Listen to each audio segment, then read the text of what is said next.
Hello everyone, welcome back to my channel and I hope that you are all doing very well. So in today's video we'll be discussing a play, a drama that is written by Girish Karnath, that is Broken Images. तो इस video में हम एक drama discuss करने वाले हैं जिसका नाम है ब्रोकन इमेजेस और ये किसने लिखा है, गिरीश कर्नाड ने। ठीक है, और इनकी एक प्ले हम पहले भी पढ़ चुके हैं सेमेस्टर 5th में, the fire and the rain. तो आज की इस वीडियो में हम ब्रोकन इमेजेस जो कि एक ड्रामा है, एक प्ले है, उसकी समरी को डिस्कस करने वाले हैं। इसमें हमारी मेन क्या कहानी होने वाली है उसको हम शॉर्ट में समझ लेते हैं, उसके बाद हम रिटन नोट्स के थ्रू जानेंगे। तो इसमें हम देखेंगे कि एक प्रोटैगनिस्ट है जो कि पहले उसकी ज़िंदगी नॉर्मल होती है, लेकिन एक नॉवल लिखने के बाद उसको बहुत ज़्यादा फेम मिलती है, पैसा मिलता है और वो बहुत ज़्यादा फेमस हो जाती है, वो एक सेलिब्रिटी बन जाती है। और इस पूरे ड्रामा में हम देखेंगे कि ये ड्रामा कैसे स्टार्ट होता है कि इसका इंटरव्यू होता है और उस इंटरव्यू में ये जाती है तो पहले इसको प्रेज़ करते हैं, फिर इसके ऊपर एक ब्लेम लगाते हैं कि इसकी जो मदर टंग है कन्नड़ लैंग्वेज, इसने इस लैंग्वेज में अपनी नॉवल को नहीं पब्लिश करवाया, नहीं लिखा, बल्कि इंग्लिश लैंग्वेज में ही क्यों लिखा। ठीक है, तो ऐसा बोल के इसको कहते हैं कि तुमने बिट्रे किया है, तुमने धोखा दिया है अपनी मदर टंग को, तुम्हें कन्नड़ लैंग्वेज में लिखना चाहिए था, ना कि इंग्लिश में। तो इस बात को ये क्लियर करती है इंटरव्यू में, फिर ये जाने लग जाती है और जाते वक्त ये देखती है कि स्क्रीन पर अभी तक किसी की फ़ोटो लगी हुई है। ठीक है, जो बड़ा सा डिस्प्ले होता है या फिर प्रोजेक्टर होता है, प्लाज्मा डिस्प्ले होता है, उसके ऊपर इसी की फ़ोटो लगी हुई है, इसी की इमेज है। तो वो सोचती है कि मेरा इंटरव्यू तो ख़त्म हो चुका है, तो फिर अभी भी क्यों है। फिर वो जाती है और तुरंत पीछे से एक आवाज़ आती है जो कि इसके पर्सनल लाइफ के बारे में क्वेश्चंस करने लग जाते हैं और फिर ये इमोशनल हो जाती है, सारी चीज़ें बताती है कि नॉवल जो है इसने लिखी है वो किस चीज़ के बारे में है। और वो कहती है कि वो जो नॉवल है वो उसी की छोटी बहन मालिनी के बारे में लिखी गई है जो कि डिसेबल्ड है। ठीक है, और फिर इसी के साथ साथ जैसे जैसे सवाल उससे पूछे जाते हैं वैसे वैसे वो जवाब देती है, तो सबको इसकी ज़िंदगी के बारे में पता चलता है कि इसकी ज़िंदगी कितनी ज़्यादा ब्रोकन है। तो इसके थ्रू हमें उसकी ज़िंदगी के कुछ टुकड़े मिलते हैं, टूटे टुकड़े मिलते हैं, टूटी इमेजेस मिलती हैं कि देखो ये फेमस तो हो गई, सेलिब्रिटी तो बन गई, पैसा तो आ गया, लेकिन उस चीज़ के पीछे जो कहानी है वो बिल्कुल अलग है। तो इसी कहानी को आज हम इस वीडियो में पढ़ने वाले हैं। तो चलिए स्टार्ट करते हैं। इस प्ले में हमारे 3 मेन कैरेक्टर्स हैं, जिसमें से सबसे पहली है हमारी प्रोटैगनिस्ट यानी मंजुला नायक, फिर है मालिनी नायक इसकी छोटी बहन, फिर है प्रमोद मूर्ति और ये मंजुला के हस्बैंड है। अब हम देखते हैं थीम। पहला थीम है हमारा द लिंग्विस्टिक कॉन्फ्लिक्ट यानी भाषाई जो विवाद होते हैं वो, क्योंकि इनके ऊपर ब्लेम लगा था कि इनको कन्नड़ में लिखना चाहिए, उनकी मदर टंग में लिखना चाहिए, लेकिन उन्होंने इंग्लिश में लिखा। फिर है सिबलिंग राइवलरी यानी इसमें हम देखेंगे एक तरीके से विवाद भी है इन सिबलिंग्स में यानी इन दोनों सिस्टर्स में, लेकिन ऐसा नहीं है कि इनको सच में इनकी लड़ाई चल रही है। यहाँ पे केयरिंग भी है, जो बड़ी बहन है वो अपनी छोटी बहन के लिए उसका ख्याल भी रखती है, लेकिन कहीं पे ऐसी चीज़ें हो जाती है जिससे कि इसे बिल्कुल भी अच्छा नहीं लगता। फिर है इरेडिकेशन ऑफ मेमोरी यानी जो यादें हैं उसको पूरी तरीके से जड़ से ख़त्म कर देना। फिर है क्राइसिस ऑफ सेल्फ आइडेंटिटी यानी खुद के एग्जिस्टेंस पे, खुद की पहचान पे ही इनको संकट आ जाती है, मतलब खुद की एग्जिस्टेंस पे ही क्वेश्चन करने लग जाना। तो इस तरीके से, ठीक है, तो ये सारे थे हमारे थीम्स। अब हम चलते हैं समरी की तरफ, इसको हम जानेंगे रिटन नोट्स के through. This play begins with an interview of Manjula Nayak. देखो ये पूरी कहानी जो है किस तरीके से शुरू होती है। मंजुला नायक जो है वो फेमस हो चुकी है, सेलिब्रिटी बन चुकी है और इसका यहाँ पे इंटरव्यू हो रहा है। ठीक है, यहाँ पे बहुत बड़े बड़े प्लाज्मा टीवी डिस्प्ले लगा हुआ है। ठीक है, बड़े बड़े स्क्रीन है, काफ़ी सारे स्क्रीन है और इन सब पे इनकी ही इमेज है क्योंकि इनका इंटरव्यू चल रहा है। And she is Kannada short story writer and English educator who rose to prominence after publishing her debut English novel the river has no memory. तो ये एक कन्नड़ शॉर्ट स्टोरी राइटर है और इंग्लिश एजुकेटर भी है, जो कि हाल ही में फेमस हुई है। क्यों? क्योंकि इनका जो पहला इंग्लिश नॉवल था इन्होंने पब्लिश करवाया और वो कौन सा था, the river has no memory. This novel is about their life and disabled sister Malini Nayak. और ये जो नावल है ये किस चीज़ के बारे में लिखी गई है, मेनली उनकी लाइफ के बारे में और उनकी जो छोटी बहन है मालिनी नायक उनके बारे में। She suffers from meningomyelocele which confines her to a wheelchair. अब ये देखो ये किस चीज़ से सफ़र करती है, मिंगो मायलो सील से। और इसमें क्या होता है कि किसी भी पर्सन को नर्वस सिस्टम का इशू होता है, ठीक है, और इसी की वजह से इन्होंने व्हील चेयर पकड़ ली।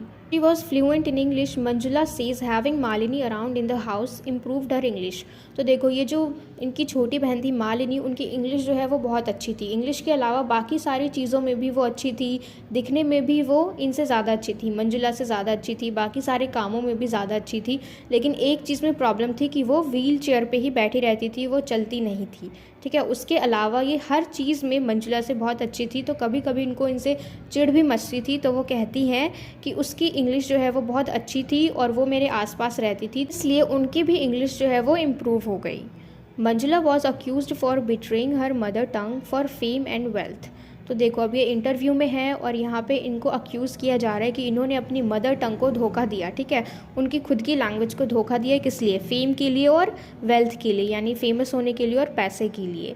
English is an universal language and if she wrote her novel in English it's because every person would be able to read it। अब देखो इन्होंने क्या कहा अपनी बचाव में, अपने पॉइंट में, कि इंग्लिश जो है ये एक यूनिवर्सल लैंग्वेज है, यानी इंग्लिश को हर कोई जानता है। ठीक है, और अगर उन्होंने इसको इंग्लिश में लिखा तो ऐसा इसलिए लिखा ताकि सारे लोग पढ़ सके। इससे शुरू में देखो यही दो चीज़ें पूछी जाती है कि उन्होंने अपनी लैंग्वेज को धोखा क्यों दिया, अपनी मदर टंग को धोखा क्यों दिया, और इनकी जो नॉवल है, इनकी नॉवल का सब्जेक्ट क्या है। तो ये इन दोनों बातों को बताती है कि सब्जेक्ट क्या है, कि वो सब कुछ मालिनी के बारे में, उनकी छोटी बहन के बारे में है, और उन्होंने अपनी लैंग्वेज को धोखा नहीं दिया, इंग्लिश में लिखा ताकि इनकी कहानी सब लोग पढ़ सकें। After the interview is over she leaves but sees on the screen that her picture is still there on the screen. तो ये वहाँ से जाने लग जाती हैं इंटरव्यू ख़त्म होने के बाद, पर देखती हैं कि स्क्रीन पे अभी भी इनकी ही पिक्चर लगी हुई है, और ये जो स्क्रीन है इनसे काफ़ी सारे क्वेश्चंस पूछ रहे हैं, और जो आवाज़ आ रही है वो कैसी है? वो मालिनी जैसी है। ठीक है, ऐसा लग रहा है कि मालिनी ही उनसे क्वेश्चन पूछ रही है इन सारी चीज़ों के बारे में, उनकी ही इमेज के पीछे से। और ये सारे क्वेश्चंस इनकी पर्सनल लाइफ के बारे में है। ये सारे क्वेश्चंस को सुन के बहुत ज़्यादा इमोशनल हो जाती हैं, और फिर वो कहने लग जाती हैं that she states that she was forced to live with her grandparents and her parents went to Bangalore with Malini। तो इनके साथ क्या हुआ, जब वो छोटी थी तो इनको ज़बरदस्ती इनके ग्रैंड पेरेंट्स के पास छोड़ दिया गया, और इनके जो पेरेंट्स थे वो मालिनी को लेके बैंगलोर चले गए, यानी इनको अकेले रहना पड़ा। ठीक है, अपनी फैमिली से अलग। Then she completed her study and decided to go to Bangalore। तो इन्होंने अपनी पढ़ाई अपने ग्रैंड पेरेंट्स के पास ही पूरी की, और फिर उन्होंने डिसाइड किया कि ये बैंगलोर जाएंगी। And she worked as professor. तो वहाँ पे इन्होंने प्रोफेसर की तरह काम किया बैंगलोर में। She eventually met Pramod, married him and made her home in Jayanagar. जहाँ पे ये प्रोफेसर का काम करती थी वहीं पे इनकी मुलाकात प्रमोद से हुई, प्रमोद मूर्ति से, और इन्होंने उनसे शादी कर ली और अपना घर वहीं बना लिया जयानगर में। फिर वो कहती हैं कि after her parents death she had cared for Malini. उनके पेरेंट्स के मृत्यु के बाद उन्होंने मालिनी की बहुत अच्छे से देखभाल की। She refers to Malini as my child. और वो क्या समझती थी मालिनी को, कि मेरा खुद का बच्चा, क्योंकि उनका खुद का बच्चा नहीं था, और उनकी छोटी बहन जो थी वो डिसेबल्ड थी, वो कुछ नहीं कर पाती थी, तो वो अपने घर में ही ले आती हैं मालिनी को और उसको एक बच्चे की तरह रखती हैं।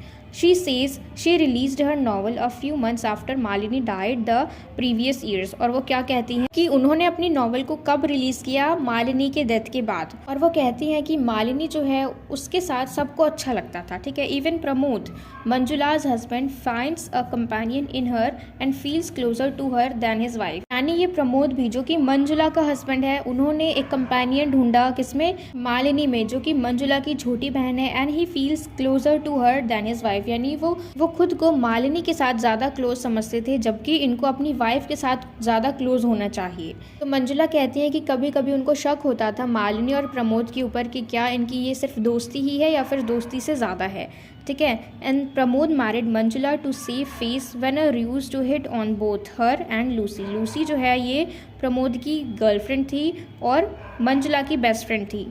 तो प्रमोद ने मंजुला से शादी इसलिए की ताकि वो खुद को बचा सके। इनका क्या मैटर था पास्ट में उस चीज़ को नहीं बताया गया है इस प्ले में, लेकिन इसमें दिखाया गया है कि प्रमोद की गर्लफ्रेंड थी लूसी, और लूसी जो है वो मंजुला की बेस्ट फ्रेंड थी, और प्रमोद ने खुद को बचाने के लिए मंजुला से शादी करी। अब कैसे बचाने के लिए ये कुछ भी इसमें नहीं दिया गया। ठीक है, अब हम चलते हैं आगे। Pramod goes to live in Los Angeles. अब देखो जैसे ही मालिनी की डेथ हो जाती है तो वो लॉस एंजल्स में चला जाता है, यानी अमेरिका में। मतलब देखो जब वो लोग साथ में रहते थे तब भी वो मालिनी से ज़्यादा अटैच थे। कौन? इनके हस्बैंड, मंजुला के हस्बैंड प्रमोद। और जब मालिनी की डेथ हो गई तो इन्होंने क्या किया, उनको छोड़ के ये यूएस में आ गए। ठीक है, and he doesn't meet Manjula even when she comes to New York on her US tour, and sends an email of congratulations expressing his regret for not being able to attend as he didn't get a leave. तो अब देखो क्या होता है, जब वो देखो छोड़ के चले जाते हैं यूएस में, और जब ये खुद यूएस टूर पे जाती हैं, उनके पास जाती हैं और उनको इनवाइट करती है, तो ये सीधा कॉल भी नहीं करते, सीधा एक मैसेज कर देते हैं, ईमेल कर देते हैं कॉन्ग्रेचुलेशन का, और वो रिग्रेट शो करते हैं कि वो नहीं आ पाए उनसे मिलने। क्यों? क्योंकि उनको छुट्टी नहीं दी गई।